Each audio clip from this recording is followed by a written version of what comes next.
Vamos então continuarmos o nosso estudo da Gênese em seu formato original, da quarta edição. A Gênese, os milagres e as predições, segundo o Espiritismo. Capítulo 1. Natureza da revelação espírita. Podemos considerar o Espiritismo uma revelação? Nesse caso, qual é seu caráter? Em que se baseia sua autenticidade? A quem e de que maneira ela foi transmitida? A doutrina espírita é uma revelação no sentido litúrgico da palavra, ou seja, em todos os pontos, o resultado de um ensino oculto vindo do alto? É definitiva ou suscetível de modificações? Trazendo aos homens, ou seja, aos seres humanos, uma verdade absoluta, a revelação não teria como efeito impedi-los de usar as suas faculdades, já que os pouparia de trabalho da pesquisa? Qual pode ser a autoridade do ensinamento dos espíritos, se eles não são infalíveis e superiores à humanidade? Qual a utilidade da moral que pregam, se essa moral não é outra senão a do Cristo já conhecida? Quais são as verdades novas que eles nos trazem? O ser humano precisa de uma revelação? Não poderia encontrar em si mesmo e em sua consciência tudo o que necessita para se conduzir? Essas são as questões que devemos considerar.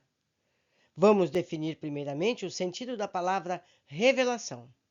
Revelar deriva do termo véu, do latim velum, significa literalmente remover o véu. E no sentido figurado, descobrir, fazer conhecer uma coisa secreta ou desconhecida. Em seu significado mais comum, emprega-se em relação a toda coisa ignorada, que é divulgada, e toda ideia nova que nos coloca a par do que não sabíamos. Desse modo de vista, todas as ciências que nos fazem conhecer os mistérios da natureza são revelações, e se pode dizer que existe para a humanidade uma revelação incessante. A astronomia revelou o espaço sideral, que não conhecíamos, a geologia, a formação da Terra, a química, as leis das afinidades, fisiologia e funções do organismo, e etc. Copérnico, Galileu, Newton, Laplace, Lavoisier foram reveladores. Temos aqui uma nota de rodapé que eu leio a seguir. Na química do século XIX, a atração entre as moléculas iguais chamava-se força de coesão. Moléculas de ferro têm a atração mútua, por exemplo.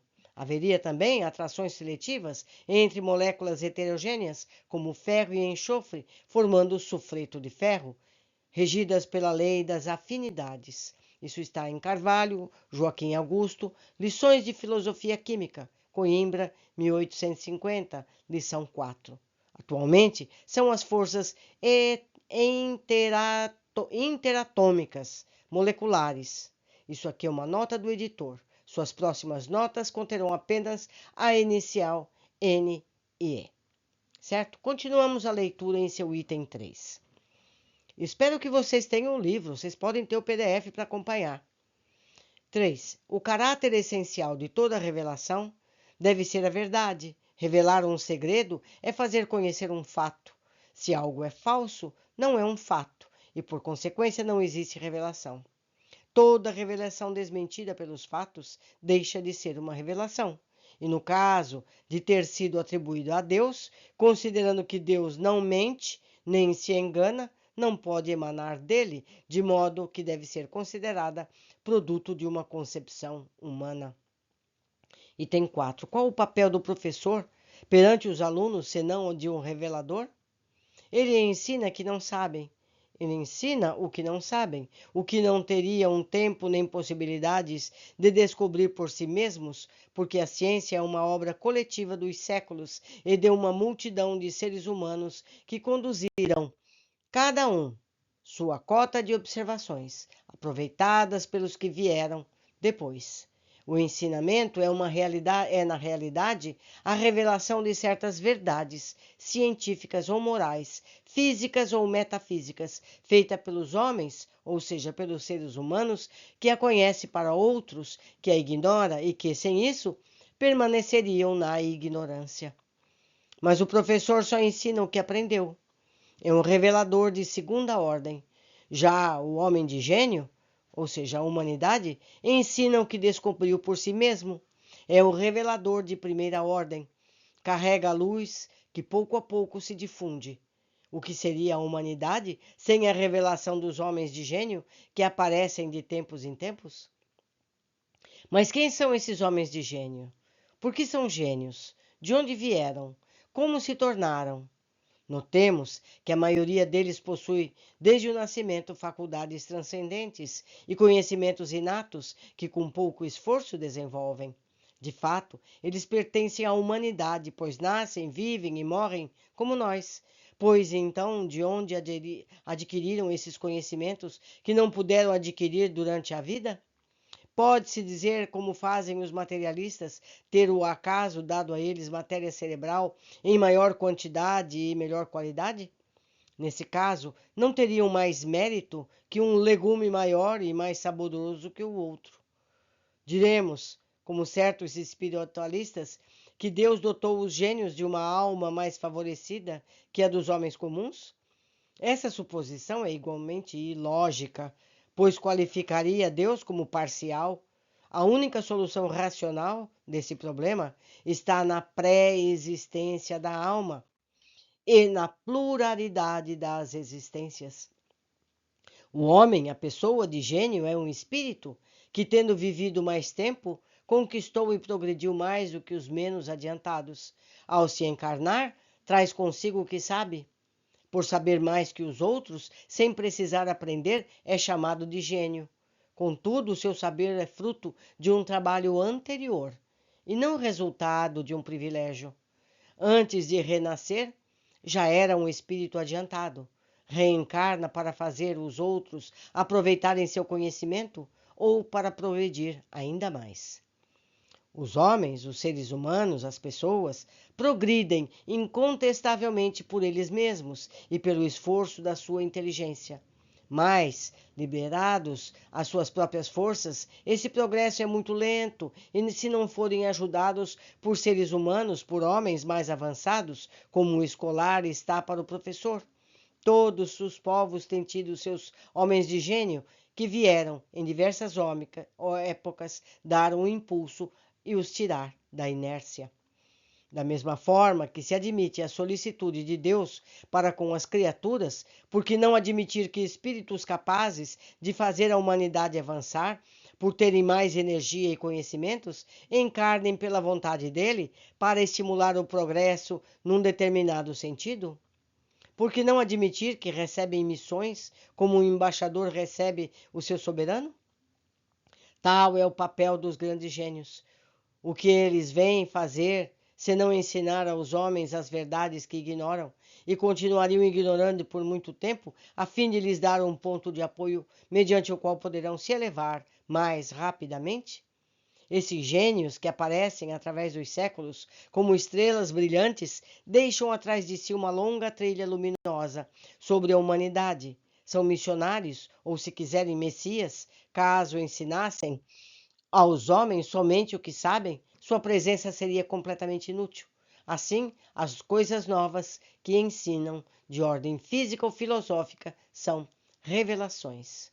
Se Deus promove reveladores para as verdades científicas, também pode, com maior razão, promovê-los para verdades morais, que são elementos essenciais ao progresso.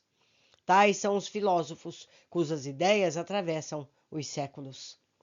No sentido particular da fé religiosa, a revelação se refere mais particularmente às coisas espirituais, que o homem, ou seja, que o ser humano, não pode saber por si próprio, nem descobrir por meio dos sentidos, e cujo conhecimento lhe é dado por Deus, ou por seus mensageiros, seja por meio da palavra direta, seja pela inspiração.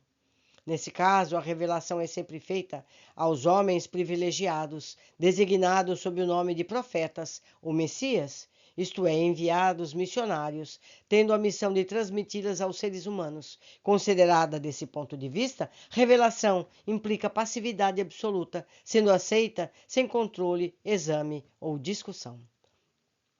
Todas as religiões tiveram seus reveladores, que, embora estivessem longe de conhecer toda a verdade, tinham uma razão de ser providencial, pois eram apropriados ao tempo e ao meio onde viviam. A natureza particular dos povos para os quais falaram, em revelação aos quais seriam relativamente superiores, apesar dos erros de suas doutrinas, eles ao menos agitaram as mentes e por isso espalharam as sementes do progresso que mais tarde deveriam florescer, ou florescerão, à luz do cristianismo. É, portanto, injusto que eles lancem anátemas em nome da ortodoxia, pois virá um dia em que todas as crenças terão diversas pela forma, mas que repousam na realidade, sendo um mesmo princípio fundamental. Deus e a imortalidade da alma se fundirão numa grande e vasta unidade quando a razão tiver triunfado sobre os preconceitos. Infelizmente, as religiões têm sido, em todos os tempos, instrumentos de dominação. O papel de profeta provoca as ambições secundárias e tem-se visto surgir uma multidão de pretensos reveladores, ou messias, que, valendo-se do prestígio desta denominação, exploraram a credulidade em proveito do próprio orgulho, da própria cupidez ou da preguiça, achando mais cômodo viver à custa dos enganados. A religião cristã não tem podido evitar esses parasitas. Neste caso, chamamos particularmente a atenção para o capítulo 21 de O Evangelho conforme o Espiritismo. Haverá falsos cristos e falsos profetas. Há revelações diretas de Deus aos homens? Essa é uma questão que não ousaríamos responder, nem afirmativa nem negativamente, de forma absoluta. O fato não é radicalmente impossível, porém, nada nos dá dele uma prova certa. Do que não cabe dúvida é que os espíritos mais próximos de Deus, por seu aperfeiçoamento, impregnam-se de seu pensamento e podem transmiti-lo. Quanto aos reveladores encarnados, conforme a ordem hierárquica a qual pertençam, assim como o grau de saber ao qual chegaram, podem extrair dos próprios conhecimentos as instruções que transmitem ou recebê-las de espíritos mais elevados, realmente mensageiros diretos de Deus. Estes, ao falar em nome dele, têm podido ocasionalmente influenciado pelo próprio Deus. As comunicações desse tipo nada têm de estranho para quem conhece os fenômenos espíritas e a maneira pela qual se estabelecem as relações entre os encarnados e os desencarnados. As instruções podem ser transmitidas por diversos meios, pela inspiração pura e simples, pela audição da palavra, vendo os espíritos instrutores durante as visões e aparições, seja durante o sono, seja em estado de vigília, tal como se vê em vários exemplos na Bíblia e no Evangelho, e nos livros sagrados de todos os povos. É, pois, rigorosamente exato dizer que a maior parte dos reveladores são médiuns inspirados, audientes ou videntes. Mas isso não significa que todos os médiuns sejam reveladores, a menos ainda intermediários diretos da divindade ou de seus mensageiros. Somente os espíritos puros recebem a palavra de Deus com a missão de transmiti-la. No entanto, sabe-se hoje que nem todos os espíritos são perfeitos. Existem muitos apresentando-se com falsa aparência.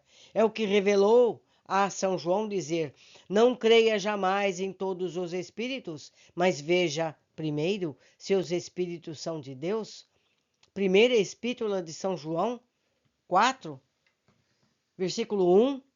Veja aqui, meus amigos, faço eu aqui uma parte. João disse que não devemos acreditar em todos os espíritos. Então, João falava com espíritos. Por que é proibido no Velho Testamento falar com espíritos? Não é? Vamos pensar nisso? Vou ler outra vez. Disse João: não creais jamais em todos os espíritos, mas veja primeiro se os espíritos são de Deus.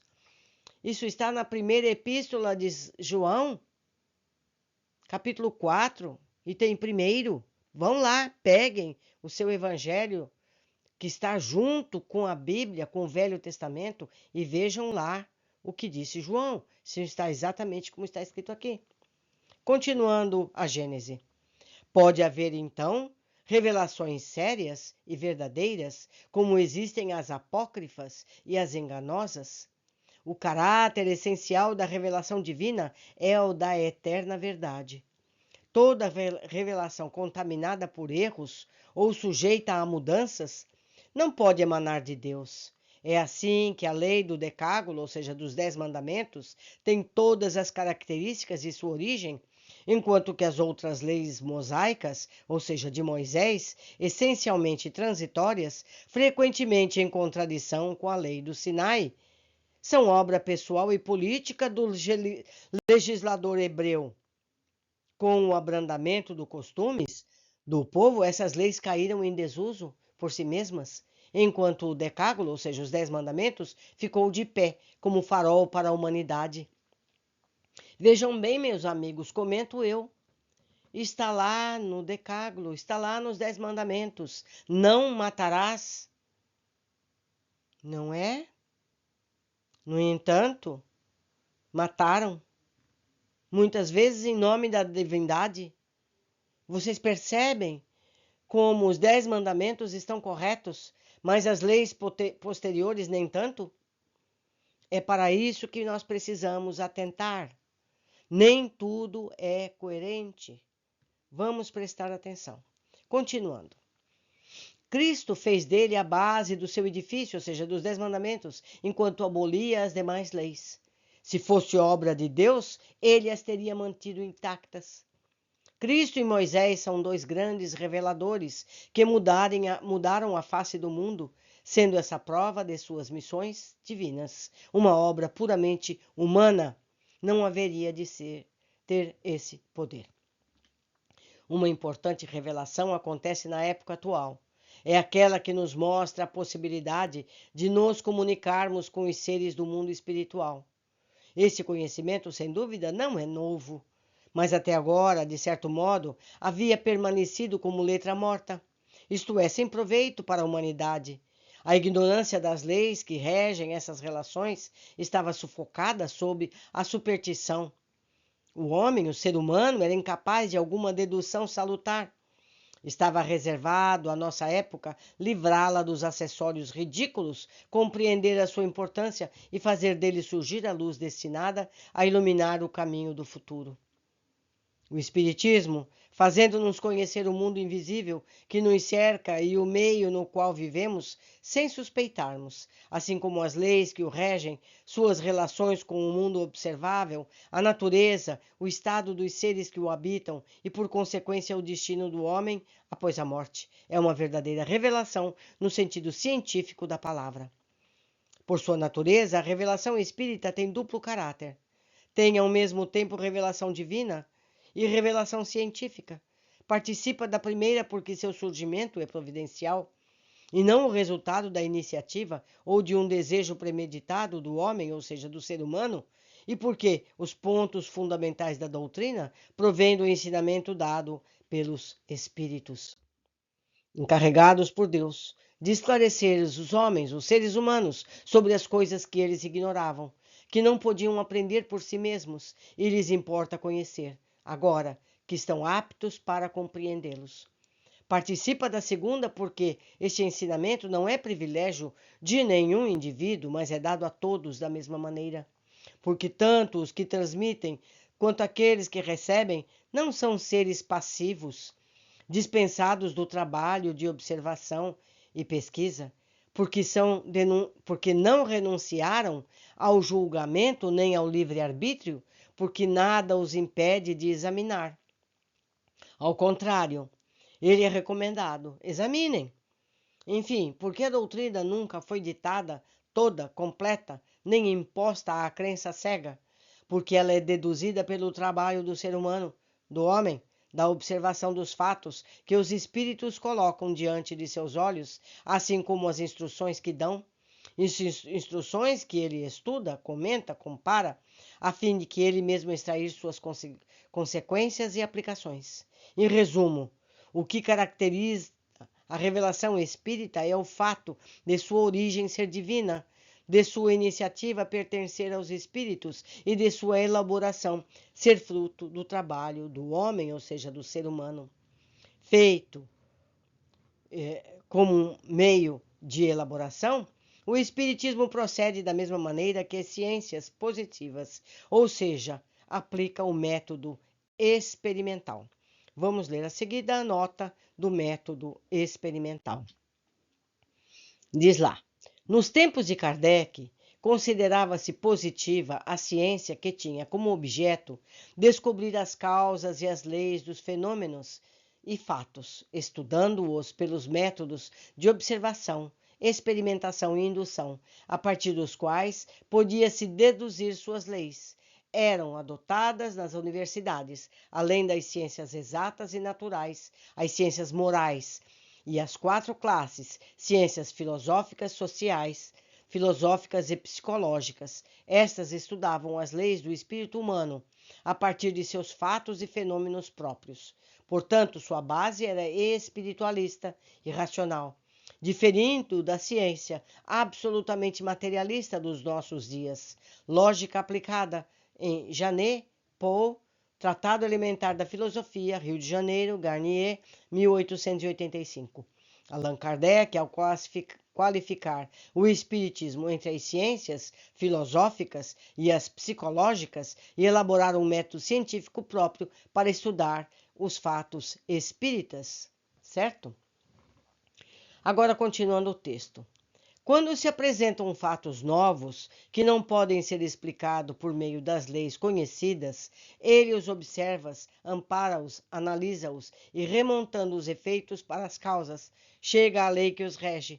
Depois, deduz suas consequências e procura suas aplicações úteis. Não estabelece nenhuma teoria preconcebida.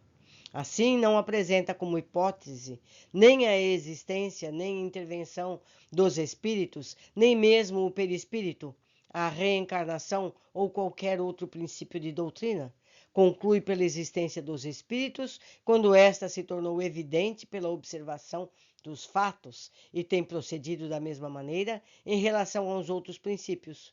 Não foram, portanto, os fatos que vieram posteriormente confirmar a teoria, mas a teoria que veio em seguida para explicar e resumir os fatos.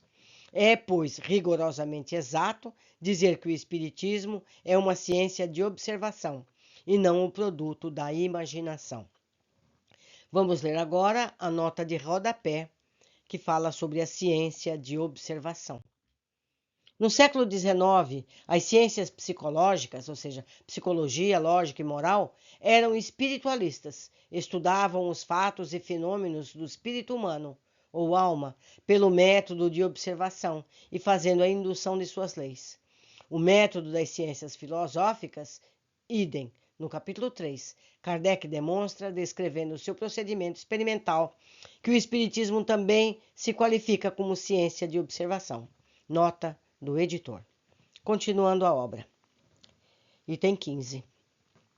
Se temos um exemplo, no mundo dos espíritos ocorre um fato muito singular, o qual seguramente ninguém havia suspeitado: os de existirem espíritos que não se consideram mortos. Vejam bem, os espíritos superiores, que conhecem perfeitamente esse fato, nunca vieram dizer por antecipação: há espíritos que supõem ainda viver na vida terrestre, conservando seus gostos, hábitos e instintos. Em lugar disso, provocaram a manifestação de espíritos dessa categoria para que os observássemos. Assim, depois de ver espíritos inseguros em relação ao seu estado, ou afirmando pertencerem a este mundo e desempenhando suas ocupações habituais, do exemplo se deduz a regra. A multiplicidade de fatos semelhantes provou não se tratar de uma exceção, mas uma das fases da vida espiritual, permitindo estudar todas as variedades e causas dessa singular ilusão, além de reconhecer, sobretudo, ser essa situação própria de espíritos pouco avançados moralmente e característica de determinados tipos de morte, que é apenas temporária, mas podendo durar dias, meses e anos. Assim, a teoria nasceu da observação. O mesmo aconteceu com todos os demais princípios da doutrina. Item 16. Da mesma forma que a ciência propriamente dita tem como objeto o estudo das leis do princípio material, o objeto especial do Espiritismo é o conhecimento das leis do princípio espiritual. Ora, como esse último princípio é uma força da natureza que rege incessantemente sobre o princípio material, e reciprocamente disso resulta que o conhecimento de um não pode estar completo sem o conhecimento do outro, que o Espiritismo e a ciência se complementam. Que a ciência, sem o Espiritismo, está impossibilitada de explicar certos fenômenos, recorrendo somente às leis da matéria. E por ter prescindido do princípio espiritual, se encontra em meio a tantas dificuldades, que o Espiritismo, sem a ciência, careceria de apoio e de controle e poderia equivocar-se. Se o Espiritismo tivesse chegado antes das descobertas científicas, teria fracassado, como tudo o que ocorre antes do seu tempo. Todas as ciências se concatenam e se sucedem numa ordem racional. Nascem umas das outras à medida que encontram um ponto de apoio nas ideias e nos conhecimentos anteriores. A astronomia, uma das primeiras que foram cultivadas, permaneceu nos erros da infância até o momento em que a física revelou a lei das forças dos agentes naturais. A química nada poderia sem a física, devendo acompanhá-la de perto pela, em seguida, marcharem em conjunto, apoiando-se uma à outra. A anatomia, a fisiologia, a zoologia, a botânica, mineralogia só se tornaram ciências sérias com a ajuda das luzes trazidas pela física e pela química. A geologia, mais recente, sem a astronomia, a física e a química e as outras todas, teria faltado elementos fundamentais, por isso só poderia chegar depois daquelas. Terminamos hoje por aqui, meus amigos. Esse livro é imenso. Então, nós vamos devagarinho, tendo conhecimento de tudo. Como eu disse antes, eu espero que vocês tenham esse livro em mãos, seja em papel, seja em PDF, que está gratuitamente no link abaixo discriminado. Vocês podem acompanhar, podem inclusive perceber certos erros de leitura meu e se apontarem corretamente, ok? Me perdoem alguma falha. Estamos aqui para aprendermos juntos. Um grande abraço e até a próxima leitura.